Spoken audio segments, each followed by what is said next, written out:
ഇന്ന് മക്കൾക്ക് ക്ലാസ്സില്ലാത്തൊരു ദിവസം. അപ്പോൾ എല്ലാവരും കൂടി എവിടെയെങ്കിലും പുറത്തോട്ട് പോകാൻ വേണ്ടി തീരുമാനിച്ചു. അനിയത്തി അനിയനൊക്കെ വീട്ടിലോട്ടാട്ടോ വന്നത്. അപ്പോൾ രാവിലത്തെ ബ്രേക്ക്ഫാസ്റ്റും കഴിച്ചുകൊണ്ട് ഞങ്ങൾ എല്ലാവരും കൂടിയിട്ട് ഇറങ്ങി.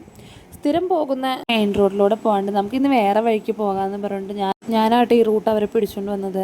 ഇവിടെ ആട്ടോ മലയാറ്റൂരിൽ നക്ഷത്ര തടാകം നടക്കുന്ന ന്യൂ ഇയറിൻ്റെ ടൈമിൽ ഇതിലെ പകൽ ഞാൻ വന്നിട്ട് ഇപ്പോൾ കുറേ വർഷമായിട്ട് ഒരു 5-6 വർഷത്തിന് മേളിലായിട്ടുണ്ട്.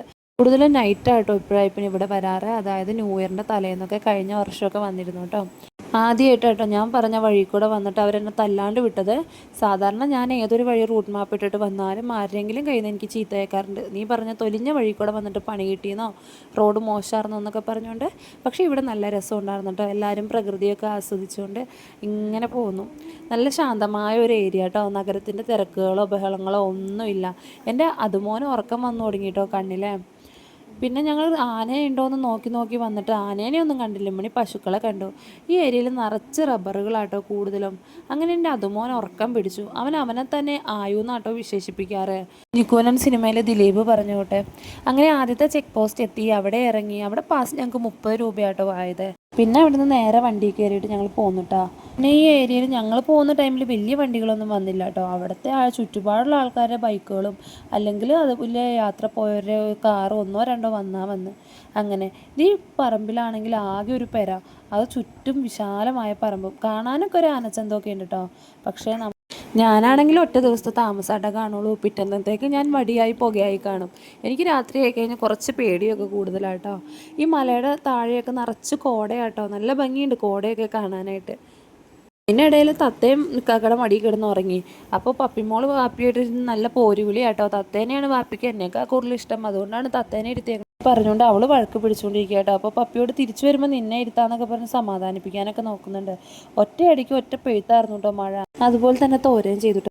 ഇവള് നോക്കിപ്പോകുന്ന സാധനത്തിനെ കണ്ടു കിട്ടിയിട്ടാ. ഒരു കൂട്ടം ആനകളുണ്ടായിരുന്നു. ആനേനെ വീഡിയോ എടുക്കാൻ കൊടുത്തിട്ട് ആനേനെ നോക്കി നിൽക്കുന്ന പോലീസുകാരെ ആട്ടോ എടുക്കാൻ പറ്റുള്ളൂ. വണ്ടി സ്ലോ ആക്കാനോ നിർത്താനോ അവർ സമ്മതിച്ചില്ല. ഇത് ഓയിൽ ഫാം എസ്റ്റേറ്റ് ആണ് കേട്ടോ. കാണാൻ നല്ല ഭംഗിയുണ്ട്. അതിൻ്റെ ഇടയ്ക്ക് ഒരു ചെക്ക് പോസ്റ്റും കൂടി വരുന്നുണ്ട്. അവിടെ നേരത്തെ എടുത്ത ഇത് കാണിക്കാനായിട്ട് അവർ പറഞ്ഞത്.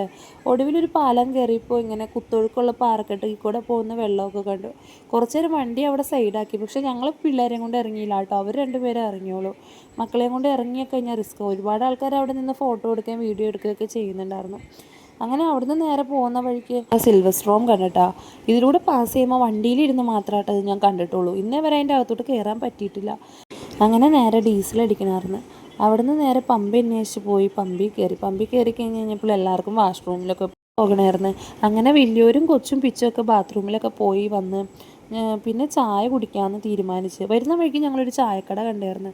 അപ്പോൾ അങ്ങോട്ടേക്ക് തന്നെ റിട്ടേൺ പോയി ചെറുകടി എന്തെങ്കിലും കഴിച്ചിട്ട് പോകാമല്ലോ എന്ന് വെച്ചു കേട്ടോ. അങ്ങനെ എല്ലാത്തിനെയും പെറുക്കി വണ്ടി കയറ്റി വന്ന വഴിക്ക് തന്നെ വണ്ടി വീണ്ടും തിരിച്ചു വിടുക കേട്ടോ ചെയ്തത്. അങ്ങനെ ഞങ്ങൾ നേരെ ചായക്കടയിൽ എത്തിയിട്ടോ. ചായപ്പിടിക എന്ന് പറഞ്ഞ ഈ കടയിലാട്ടോ വന്നത്. അങ്ങനെ ഓരോരുത്തർക്ക് വേണ്ട സാധനങ്ങളൊക്കെ പറഞ്ഞ് അവിടെ ആകെ ഒരു പരിപ്പോടയും ബാക്കി പഴംപൊരിയും കായബജിയൊക്കെ ആയിട്ട് ഉണ്ടായത്. പരിപ്പോടൊക്കെ 2 പേര് പിടുത്തോട്ടു. അതിൻ്റെ ഇടയ്ക്ക് അവർ തേൻമിഠായി കൊണ്ടു തന്നിട്ടോ. തേൻമിഠായിന്നും തേനിലാവെന്നൊക്കെ പറയും. ഒരെണ്ണം തിന്ന് കഴിഞ്ഞപ്പോൾ വീണ്ടും അടുത്തേയും കൂടി മേടിപ്പിച്ചിട്ടോ. നല്ല ടേസ്റ്റ് ഉണ്ടായിരുന്നു. പണ്ടത്തെ തേൻമിഠായിയുടെ മധുരം. ഒരെണ്ണത്തിന് 5 രൂപയാട്ടോ വരുന്നത്. പിന്നെ പരിപ്പോടെ പകുതി അവന് കൊടുത്ത് പകുതി എനിക്കും കൊണ്ടു തന്നു. ആവശ്യത്തിനുള്ള കടികളൊക്കെ മേടിച്ച് തട്ടിയിട്ടോ. ആദ്യമൊക്കെ ഒരു കടയിൽ കയറി കഴിഞ്ഞാൽ ഒരു കടിയോ ഒരു നാരങ്ങകളോ ചായയൊക്കെ ആയിട്ടോ കുടിച്ചുകൊണ്ടിരുന്നത്. മലപ്പുറം ചെന്നേ പിന്നെ തീറ്റയ്ക്ക് നല്ല രീതിക്ക് എനിക്ക് മാറ്റം വന്നിട്ടുണ്ട് കേട്ടോ. ഈ സാധനത്തിന് ഊട്ടി ബർക്കിന്നതാണ്ടാണ് അവൾ പേര് പറഞ്ഞത്. എനിക്കത് കഴിച്ച് കഴിഞ്ഞപ്പോൾ നോർമൽ റസ്കിൻ്റെ ടേസ്റ്റാണ് വന്നത്. ചായ കുടിയും കഴിഞ്ഞ് ഞങ്ങൾ അവിടുന്ന് നേരെ അതിരപ്പള്ളിക്ക് പോന്നു. ഇന്ന് അവധി ദിവസം ആയതുകൊണ്ട് തന്നെ നല്ല തിരക്കുണ്ട് കേട്ടോ. വണ്ടി ഒതുക്കാനൊന്നും ഒരു സ്ഥലമില്ലാത്ത രീതിക്ക് നല്ല ആൾക്കാരുണ്ട് അവിടെ. അങ്ങനെ ഞങ്ങൾ ഒതുക്കാനുള്ള സ്പേസും നോക്കി മുന്നോട്ട് പോയി ഏതാനും കിലോമീറ്ററുകളൊക്കെ പാസ് ചെയ്തിട്ടോ. മക്കളൊക്കെ മങ്കീനെ കണ്ട എക്സൈറ്റ്മെൻറ്റിലാണ്. ഇവൻ അവൻ്റെ ടർക്കി പൊക്കിയിട്ട് മങ്കീനോട് ഓടിക്കോളാൻ പറയുന്ന കേട്ടോ കാണുന്നത്. കുറച്ചുകൂടി മുന്നോട്ട് നമുക്ക് പോയി നോക്കാമെന്ന് പറഞ്ഞുകൊണ്ട് കുറച്ചുകൂടിയൊക്കെ മുന്നോട്ട് പോന്നു. അവിടെയൊന്നും ഒന്നുമില്ലാന്ന് മനസ്സിലാക്കി വീണ്ടും റിട്ടേൺ പോന്നു. വണ്ടി ഒരു സൈഡാക്കിയിട്ട് ഞങ്ങൾ അവിടെ ഇറങ്ങിട്ടോ. ആദ്യം ചോദിച്ചു പാസ് എടുത്ത് അകത്ത് കയറണം, കുറേ നടക്കാണ്ടെന്ന് പറഞ്ഞപ്പോൾ എല്ലാവരും മടിയന്മാരാ. ആർക്കും നടക്കാൻ പറ്റില്ല. പിന്നെ മഴയൊക്കെ അല്ലേ. ഇവിടെ നിന്ന് വെള്ളച്ചാട്ടം കാണാമെന്ന് പറഞ്ഞിട്ട് ഇവിടെ സൈഡാക്കി. അങ്ങനെ മക്കളൊക്കെ മങ്കീനെ കണ്ടിട്ട് അതിൻ്റെ കൂടെയുള്ള കളിയിലാണ് കേട്ടോ. ഈ മങ്കി കുറച്ച് പ്രശ്നക്കാരനാണ്, മാത്രമല്ല അവർ നിന്ന് അവരെ പ്രവോക്കും ചെയ്യുന്നുണ്ട്. ഇവനൊക്കെ മങ്കീനെ കണ്ടിട്ട് അവിടെ കിടന്ന് തുള്ളുന്നത്. തത്തക്കാണെങ്കിൽ ഒരു മങ്കീനെ വിളിച്ച് വീട്ടിലോട്ട് കൊണ്ടുപോയാൽ കൊള്ളാമെന്നുണ്ട്. അവൾ മങ്കിയുടെ അടുത്തോട്ട് പോകാൻ വേണ്ടിയിട്ടാട്ടോ ഈ നിന്ന് കരയുന്നത്. മാന്തൂടി എന്ന് പറഞ്ഞിട്ടൊന്നും അവൾക്ക് യാതൊരു പേടിയില്ല. അങ്ങനെ ഇവക്കടെ കരച്ചിൽ കണ്ടിട്ട് ആ ചേച്ചി പിടിച്ചുകൊണ്ട് പോയതാട്ടോ അവളെ. ഒടുവിൽ അവിടുന്ന് വണ്ടി കയറി അന്ന് അടുത്ത ഡെസ്റ്റിനേഷനിലോട്ട് പോകാമെന്നും പറഞ്ഞുകൊണ്ട് ഞങ്ങളന്ന് ഏഴാറ്റുമുഖത്തിന് വിടാമെന്നും പറഞ്ഞിട്ടാട്ടോ അവിടുന്ന് വണ്ടി കയറി പോകുന്നത്. കുറച്ചങ്ങോട്ട് മുന്നോട്ടൊക്കെ പോകുന്ന റൂട്ട് മാപ്പൊക്കെ ഇട്ട് വന്നു കഴിഞ്ഞപ്പോഴുണ്ടല്ലടാ അടിച്ചലക്കി മഴയാട്ടോ. മഴ എന്ന് പറഞ്ഞു കഴിഞ്ഞാൽ റോഡ് മുന്നോട്ട് കാണാനോ, അതിൽ മരക്കൊമ്പുകളൊക്കെ ഒടിഞ്ഞ് റോട്ടിൽ കിടപ്പുണ്ട്, രണ്ട് സൈഡും റബ്ബറല്ലേ.